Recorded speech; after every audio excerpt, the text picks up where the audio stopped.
కాబట్టి ఈ రోజుకి నాగార్జున, వెంకటేష్ అండ్ బాలకృష్ణ మేమందరం కలిసికట్టుగా ఉండటానికి, ఒకళ్ళ ఫంక్షన్ ఒకళ్ళు వెళ్ళటానికి, ఈ మధ్యకాలంలో బాలకృష్ణ 50th ఫిల్మ్ సందర్భంగా నట జీవితం సంబంధించి చేసిన ఫంక్షన్లో నేను పార్టిసిపేట్ చేశాను.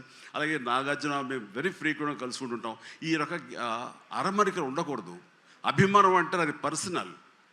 నా ఒక రకమైన భోజనం రుచిస్తుంది, ఇంకొక రకమైన భోజనం రుచిస్తుంది. అలాగే ఇంకొకరితో కనెక్ట్ అవుతారు యాక్టర్లుగా.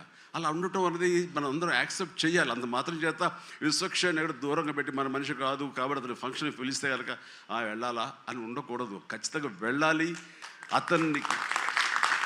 అతను మన ఈ ఇండస్ట్రీ మనిషే, మనలో ఒకడు, మన కుటుంబ సభ్యుడు అన్న భావం, అన్న మెసేజ్ మనం ప్రివేల్ చేయాలి. అంటే ఏదో మనం సెపరేట్గా ఉండటం మూలంగా, మనం అతీతంగా మనం దూరంగా ఉండటం మూలంగా మనకు ప్రత్యేకత వస్తుంది, గుర్తింపు వస్తుంది, తద్వారా మన ఇమేజ్ పెరుగుతుంది అనే భావం కరెక్ట్ కాదు.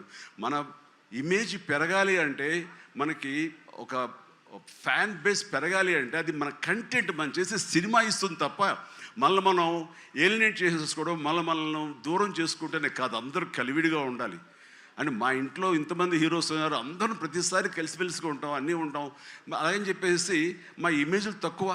ఈ రోజున పవన్ కళ్యాణ్ ఏబీలో కనిపించగానే ఇది అన్నారు, దాన్ని గర్వపడాలి.